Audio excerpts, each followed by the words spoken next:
Haya, wapendwa wenzangu, ni wakati mwingine ambapo ninarudi tena jinsi nilivyowaahidi ya kwamba katika kipindi ambacho kinaenda kufuata ninaenda kuelekeza jinsi ya kupigana na damu ya ukoo.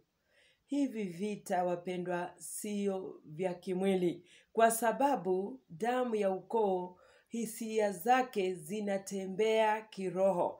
Ni mambo ya spirit, inafanya msukumo ndani mwa maisha ya mtu na inafanya anawaza kutenda kinyume na mapenzi ya Mungu. Kwa hivyo hata vita ambavyo tutavitumia kutaka kupigana na damu ya ukoo pia sio vita vya nyama na damu, bali ni vya kiroho.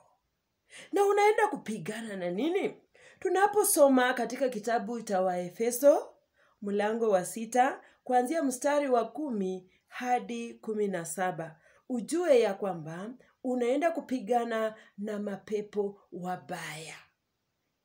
Na mapepo wabaya wanapatikana kwa watu ambao walikufa kitambo, ambao walikuwa na hisia mbaya ambazo zilikuwa kinyume na mapenzi ya Mungu, na tumezaliwa kutoka kwa hawa watu.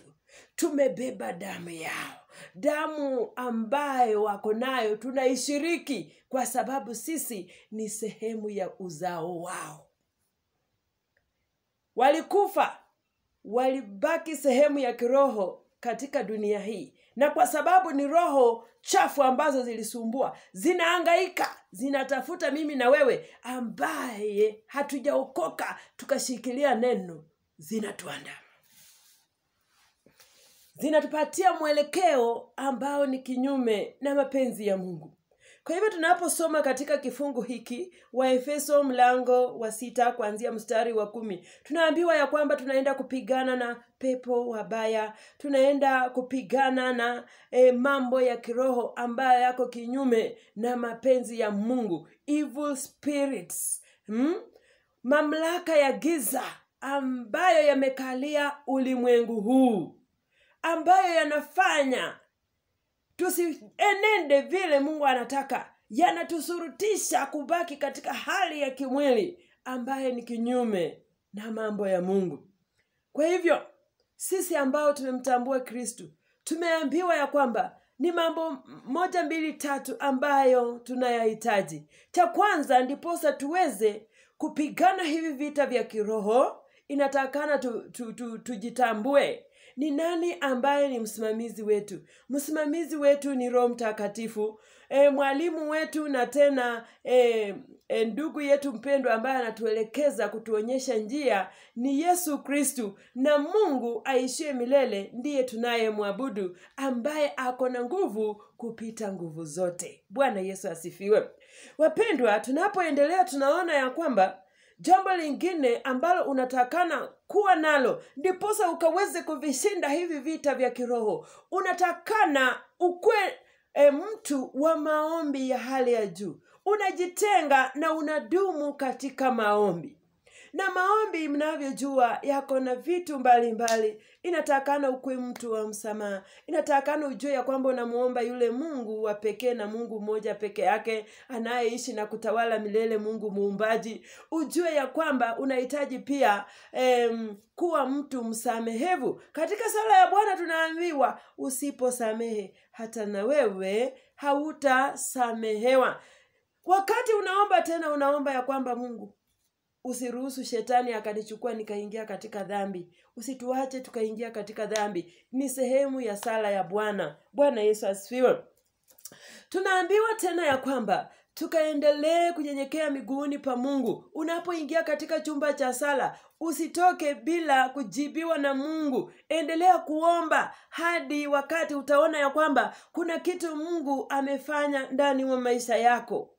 Kwa hivyo tunaambiwa ya kwamba tunatakana kuwa na imani, tunatakana tujue tunamuomba nani, alafu tujue tunapigana na nini. Kwa sababu ukijua ya kwamba unapigana na vitu ambavyo ni hatari, pia itabidi uinue imani yako. Kwa hivyo usiende tu hivyo hivyo. kuwa na imani, mtumainie Mungu, jifunze kutoka kwa mwalimu ambaye ni Yesu Kristo mwenyewe. Uone wakati alijaribiwa alifanya nini, alisimama namna gani, alijizatiti kivipi, alifaulu kivipi. Dumu katika maombi ukiwa na imani, ukishikilia vile neno linasema, ukienenda vile Yesu mwenyewe alivyofanya, na ukimdai Mungu ambaye ni mwenye uweza. Hizo ndizo silaha za kupigana na hila za mwovu Shetani, ili asikujaribu wewe kama Mkristo. But sio rahisi.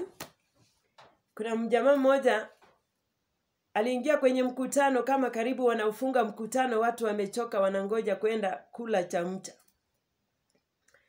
Na tukasikia yule MC akasema, "Na waombeni tafadhali. A very special person has just entered the hall." Wakamuuliza, "Who is this special person?" Na wakasema wacha mwenyewe aje ajisemee. Huyo jamaa akaja na akaongea tu mambo mawili, na alipoongea watu walidua, wakatamani aendelee, lakini kwa sababu ya wakati ambao alikuwa amepewa akakatizia hapo. Lakini mtu mmoja wapo akainua mkono akasema, "Situjue huyu jamaa anatoka wapi." Na wakasema ya kwamba wacha aseme mwenyewe. Akawaambia, "Mimi natoka mahali fulani na fulani." Na mwingine akainua mkono akasema, "Niko na swali lingine. Ulifanyaje ukafika mahali pale?"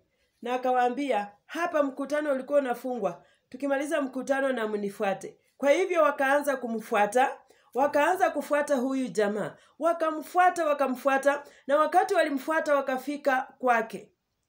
Walipofika kwake langoni, akasema, "Karibuni humu ndani." Na akawaambia, "Sitaki kuwapeleka kwenye sehemu ya chumba cha kifahari ambacho Mungu amenitengenezea. Lakini nataka niwaonyeshe, ni kwa sababu mlitamani sana mjue kwa nini nimefika mahali nimefika." Na akasema, "Mnaona hiki kishimo hapa na hiki. Hii ndio sehemu magoti yangu huwa yanatua kila wakati.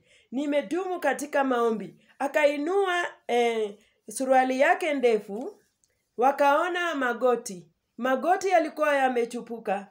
Na akasema, "Ndiposa nifanikiwe, nimedumu kwa magoti. Na kupitia kwa haya magoti, ndiposa Mungu ameweza kuniinua kiwango hiki." Kwa hivyo, wakati mwingine mambo ya Mungu yana gharama. Mambo ya Mungu yana gharama. Mambo ya Mungu yana gharama. Unahitaji kugharimika. Unahitaji kugharimika. Usifikirie unakaa tu na inakuja. Unajitoa. You have to sacrifice. You sacrifice before you get. Haikuji kwa urahisi. Ni mambo magumu.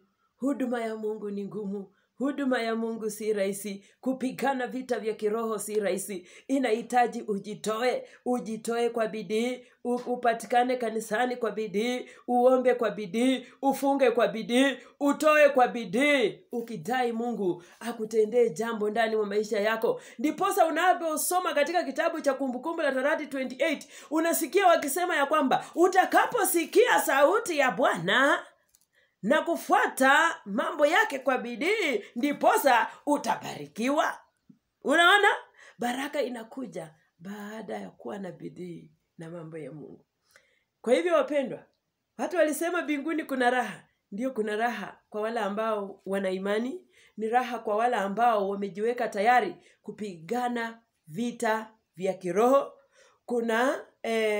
Kuna matunda mazuri kwa wale ambao pia wamejitoa katika hali ya kufunga. Maombi ya kufunga, wanajinyima, wanasaidia wale ambao hawana. Wanajinyima, wanapea mchungaji awabebee sadaka ya kuteketeza dhambi zao ambazo zimekuwa sugu kwa maisha yao. Si rahisi. Safari ya wokovu si rahisi wapendwa, si rahisi. Simama, maanisha. Dai Mungu akupatie nguvu. nguvu mpya ya kupigana vita inayoshuka kupitia kwa maombi. Unapoomba sana, Mungu anaondoa mambo yote na mila na damu za ukoo, na nguvu za kiroho zishukazo kutoka kwa Mungu zinaongezeka ndani mwako, na unakuwa na uwezo wa kupigana na hila hizi za mwovu shetani, za kupigana na hawa mapepo wabaya, za kupigana na hawa watu ambao wanainuka juu ya maisha yako. Napigana na hisia mbaya ambazo zinataka kukuchanganya ubaki katika hali ya kimwili. The weapon is prayer. The weapon is to have faith. The weapon is to try and follow the way the Bible says. Wapendwa, tutafanikiwa. Mungu yupo tunaposimama kwa haki, na tena yeye anasimama. Ni Minister Naomi Barasa. YouTube channel najiita Minister Naomi Barasa Focused Lady. Huu ujumbe ambao unaendelea, kama umekupendeza, fuatilia kwenye YouTube channel Minister Naomi Barasa Focused Lady. Ukienda kwenye Facebook unanipata kwa jina Naomi Wanyonyi. Ukienda kwenye Instagram unanipata Naomi Wanyonyi, na TikTok @Minister Naomi Barasa. Mbarikiwa sana. Ninawapenda na ninajua Mungu anawapenda, na ukikutana na huu ujumbe usikue mchoyo. Hiyo ni sehemu ya damu ya ukoo, achana nayo dada. What you do, share, like, because it is washing my heart, it is washing yours. It makes us to go far. Tunasonga na neno la Mungu, na injili iende mbele, na watu wabarikiwe. Damu ya ukoo ituachilie, tukue wapya, watumishi wa Mungu wenye nguvu, wenye wako tayari kupigana vita vya kiroho. Amen. Barikiwa sana.